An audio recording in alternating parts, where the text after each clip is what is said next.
Alright, we are at the end. We'll see if we get that silver pendant.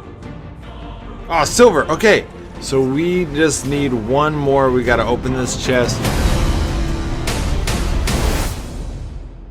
Alright guys, we are back for episode 50. We're starting off this episode with a trade. I got the guy entering right now. Okay, he just told me to enter. Yay, we found each other. Okay, let's look for a chest. Don't see a chest. There he is. Look at him donning that amazing gear.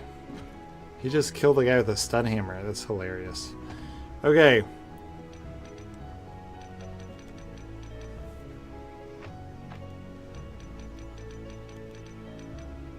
Well. Okay, so he just traded me 10 piercing daggers and a Nord sword and shield, which is pretty ridiculously good deal for me. Sweet. So we did that so that we could have lots of points. He really wanted that dragon bow and wrath staff, and I went ahead and gave him a frostbow because honestly I think he was giving me too good of a deal because I'm a YouTuber. And again, I want this to be relatable to you guys. I don't think you're going to be able to trade a dragon staff and a wrath staff for 10 piercing daggers plus a Nord sword and shield. So I went ahead and gave him an extra frostbow to make it just a little bit more fair. But it was a good deal for me, and I did it because I wanted those 350 points from those piercing daggers. So let's go turn those in. Bandit. Boom.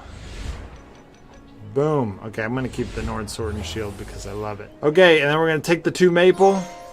Probably should have put that in my inbox. Oh wait, I just realized I might have maple in my inbox. No, I don't. Ooh, I just realized I might have maple in here. We'll start here. Maple. Any maple? No, no, no, no maple, no maple, no maple, no maple. No maple there. Ooh, there's some maple and some copper. Oh, yes. Guys, if we don't get it in this episode, I'm just going to cash out and get it there because that's going to be amazing. Any more maple? Any maple? Any maple? Ooh, marks. I didn't claim them. Yes, 4 marks. I might as well claim them, right? No one can raid them from me, so that's pretty awesome. All right, maple. Any maple? Some leather strips and some iron. More marks. Yes. It's awesome. More marks. Yes. Oh, I'm so glad I waited. More marks. This is ridiculous. So many marks. Oh, I already cashed those in. No. All right, well, that's okay. So we have 3 maple logs that we could claim if we need to, but I don't think we're going to need them. We'll save them for that day we really need them. Okay, I'm going to drop off the Nord sword and shield. I do not want to get caught in the red zone with it, though I'm not that scared anymore, which is probably dangerous. It's always dangerous to get cocky. That's the way I lose stuff all the time. So we need to cut down, ideally, 4 more trees, and then if we're stuck, we can cut down 2 more trees and cash in those 5. All right, split, auto. Oh, yes, there's maple in this zone. Oh, someone grabbed it. Yes, there's maple in this zone.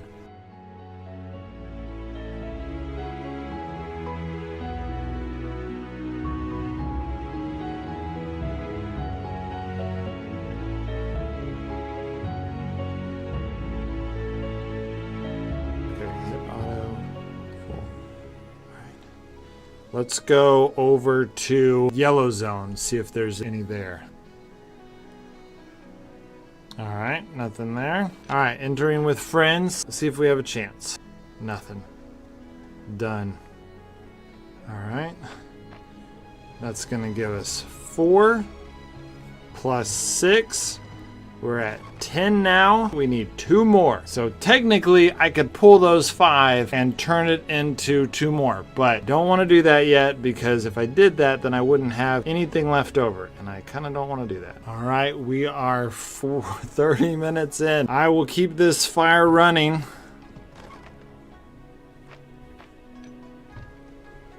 Okay, so we still have 2 hours and 40 minutes before we have enough steel. So I'm going to log off for a little while and I'll come back on. All right, guys, it has actually been 8 days since the first part of this episode. I have been farming a ton of copper and maple using the style of farming that I used in episode 48. I'm the healer. If you play cautious, you're kind of indestructible. Now, that being said, I've been seeing a lot of screenshots of people dying in the red zone using this tactic, and I'm not exactly sure what you're doing wrong. You need to play cautious. But one thing you need to keep in mind is that when I first posted episode 48, about 100 people went and started farming using that technique, which, you know, clued other people in that they should start trying to hunt those people. So they brought out their best equipment and started hunting. In my opinion, if I post a video with a really cool tactic, I would wait maybe 1 or 2 days before you implement it. That way the energy of Frostborn has kind of died down and not as many people are doing it. Okay, so we've gotten a ton of maple. Let's go ahead and just grab our maple. We still have that 6 maple over here. So grab this maple. So we have enough maple to upgrade 2 chests, which is amazing. We don't have quite enough steel yet. That'll have to be in the next episode, but we do have enough copper. We just haven't made it into enough steel yet. So we got enough varnish. What else do we need? We need lots of nails and we need resin. So we got all of that over here. Here are our nails and here are our resin. Okay, so now we need to go get the steel. Y'all will see that my advanced furnace is working on it. We've got 7 and working on that 8th one. So as soon as that 8th one is finished in an hour and 13 minutes, we will be set to upgrade that last chest. All right, so we're gonna go over here and we are going to hit upgrade. Upgrade. Boom, we got another big chest, and then this chest is our next upgrade. I am going to probably reorganize this chest once we upgrade it. All we need is that 1 more steel bar and we're set. So I'm going to put this stuff in here because I have not been raided in a long time. So we're going to click start raid. Oh. Okay, well, the Urkai. Oh, someone is a Lord of the Rings fan. I love this. Nano Debot. I'm thinking that's probably a real player because why would the devs name a bot? But let's see. Let's go see who's real and who's not. Clearly, we have at least 1 real player. Banana Speed is clearly real because we matched so quickly. I don't know about the other guys. Looks like someone's chatting. Hi, okay, Lobo's real. Alright, I'm getting a little nervous. Alright, well, I might as well gear up just in case. Okay, so let's see if these guys are gonna attack me or not. Help, I need weapon. I always think it's funny when people are like, hey, you're famous, give me stuff. I'm like, is that what other famous people do? Okay, well, what should we do? The 2 things that I want to do in this episode is I wanted to build that big chest, and then I want to go and get all of the caches. I want to get a silver and bronze cache from Odins and turn that in. So let's go do that. Oh, I love it. Every time I visit my vault, I just feel so happy about my vault. Okay, he says, if I like this account, since you show that without... Oh, he does like this account. C means if or yes.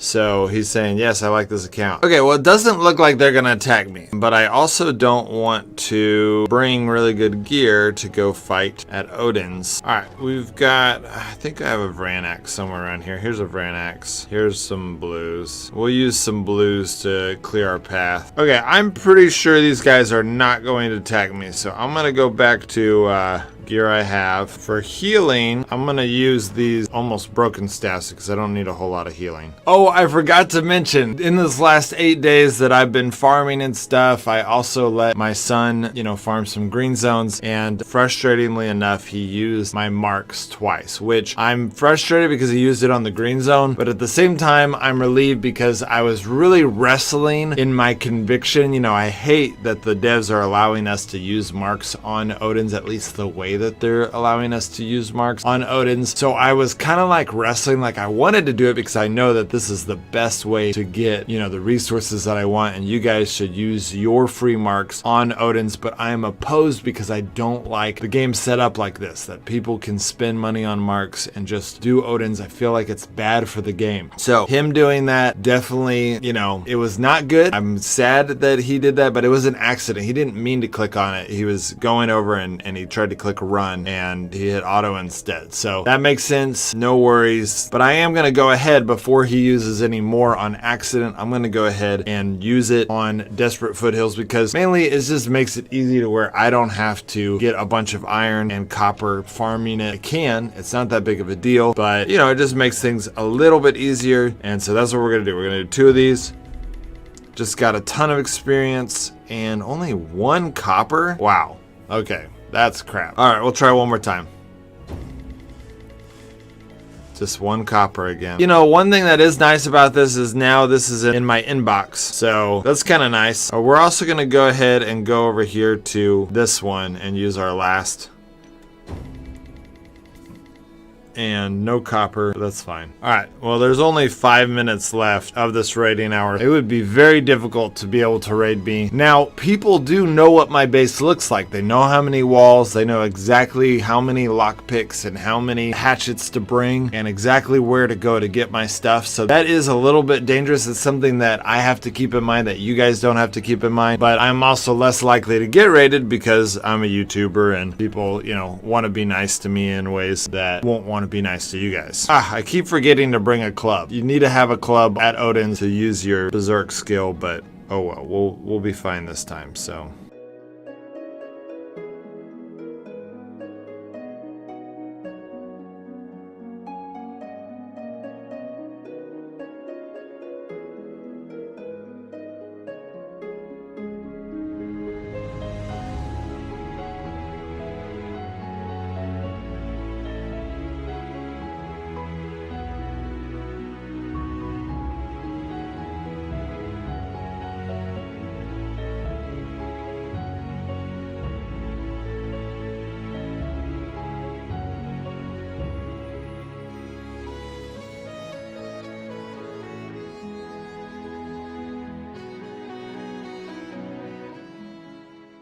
all right, we did it. We made it to the cache. Let's go ahead and open the common treasury and see what we get. This is the worst of the caches, but it sometimes still has amazing stuff. So let's see if we get lucky and get some amazing gear. Obviously, gear is gear, and it's going to help us in some way. Oh, man, this is cool. The healer staff. So this just gives armor, which is cool. Freya's staff, I'm probably not going to use that. I'm probably going to turn that in. So this is some good points. Okay, so we need 4 more silver pendants to be able to open that silver cache. And I don't know if we're going to be able to get 4 silver pendants from this floor. And I don't want to go into the sanctum yet. I'm just trying to use a lot of my pendants. So let's go kill a few more things. See if we can get those 4 more silver pendants. Open some chests. See if there's some silver pendants in there.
Oh, silver. Okay.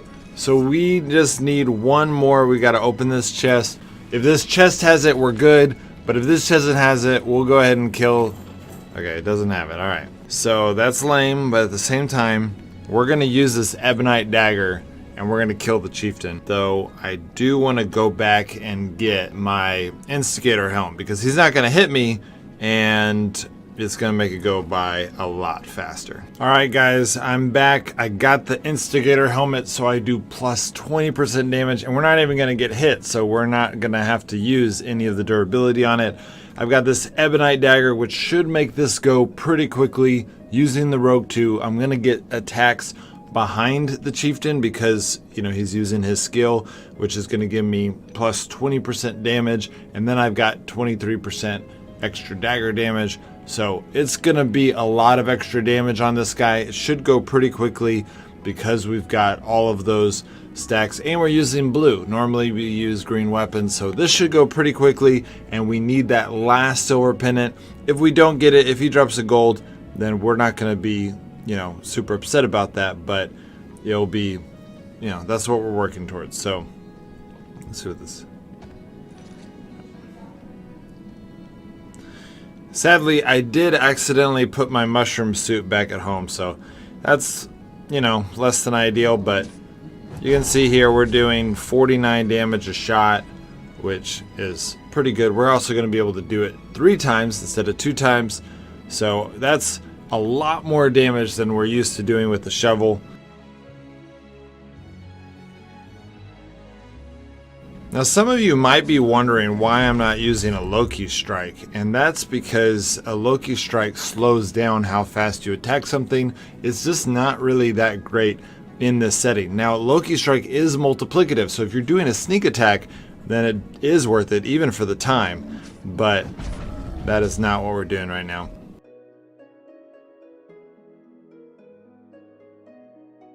But as I'm doing this, I am going to see if I can get 4 hits.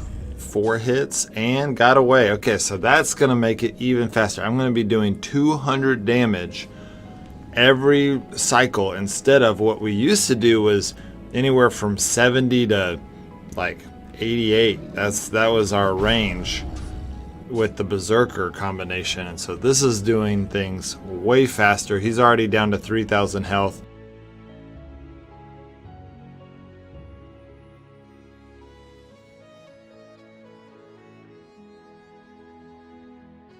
Now I can imagine some of you guys making some comments about, you know, me doing this with a blue weapon and not using shovels, not doing the most efficient way, which I've taught you guys. But one of the things you have to keep in mind in Frostborn is time management. With the amount of time that I'm saving from using this ebonite dagger, I can go get a ton of iron, a ton of leather strips that I can then use to make, you know, piercing daggers or other things to get more points at the altar.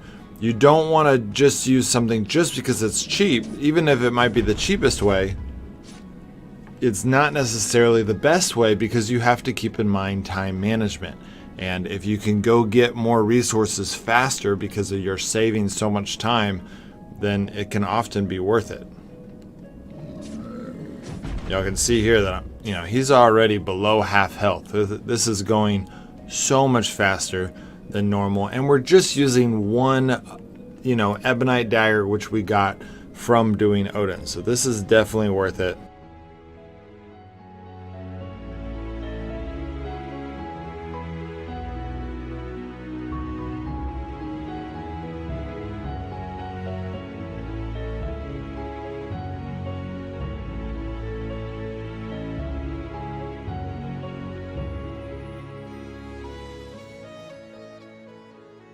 Alright, our ebonite dagger is broken. We do still have this ritual dagger though, so we'll finish it off with that. Definitely not able to get 4 hits with this ritual dagger. It is a much slower weapon, but he's almost dead.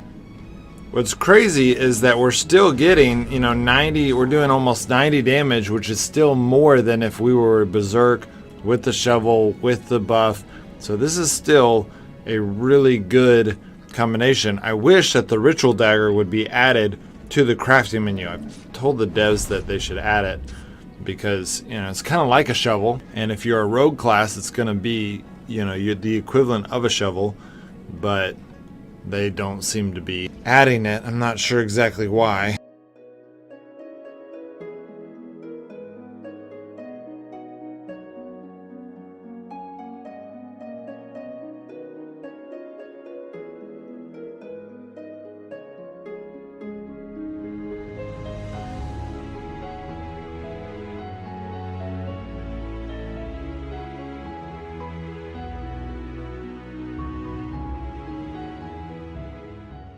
Alright, we are at the end. We'll see if we get that silver pendant. Obviously, I'm going to be happy if we get gold, but... And we got the silver pendant! Yes, okay. Now, even if I didn't get the silver pendant, I wasn't going to open the Sanctum because I kind of want the cycle to go through one more time. That way, I'm getting the silver and wood cache without doing Odins, because then next time, that will kind of even out my pendants. I've got almost 20 gold pendants. I don't want to get to the point where I'm always using gold pendants and just stacking up hundreds of wood pendants and hundreds of silver pendants. If you do that, then it's the same thing as stockpiling. You need to manage your pendants to where you're, every once in a while as a solo player, you want to every once in a while just cash in your wood and silver pendants and keep the gold for the next time. You don't want to do Odins every 2 days as a solo player. Honestly, I mean, a lot of teams don't even do Odins every 2 days. But if a team is doing it, they're at least splitting all of that loot and splitting all of that work over the course of their team. And then, you know, there is a tactic to where you can kind of split up and break up for your team for a little while and cash in all of those wood and silver pendants and then, you know, come back. Or you can trade them. There's people that will trade, you know, wood and silver pendants that don't want to do Odins. And so you can trade them for some of the resources. And it's not like you were going to be able to cash them in. So there's a lot of things that you can do with the extra pendants, but my recommendation as a solo player is, you know, just come to Odins every 2 days, and sometimes you're only going to cash in your wood and silver. Oh, yes! Alright, so we got the Ebonite dagger that we just used. We got another one, so we can, I don't know, I kind of like that combination. I might use this Ebonite dagger the next time I do the Chieftain. I'm not sure. But it definitely went quickly. I like that. We got a lot of mage stuff, which, you know, I could probably use this if I'm going healer. I don't know. It might kind of be fun to have some blues. Oh, and I got Loki's rune. So this is going to help me build some really good lockpicks. Ooh, this is not personal. I thought this was a personal item, but it's not. So that's good to know. I need to put that in my vault. Okay, we're back putting this Instigator helmet away. Used 0 durability on it, even though it made doing the Chieftain so much faster. That's amazing. Let's check on how this is going. Okay, 10 minutes left, and then we can build that second big chest. So that's how we'll start the next episode. We will finish that last big chest, and then we will have all big chests in this room. And then we'll need to decide whether or not we should go massive chest, because massive chest is really expensive. It requires steel plates, a lot of maple, but it's gonna be in that stone room and it's gonna require all those Loki runes. It definitely might be smarter to go ahead and get a massive chest than it will be to keep upgrading, you know, these boxes. But I'm not actually sure. I'm gonna do the math, and in the next episode we're gonna find out. All right, guys, see you next time.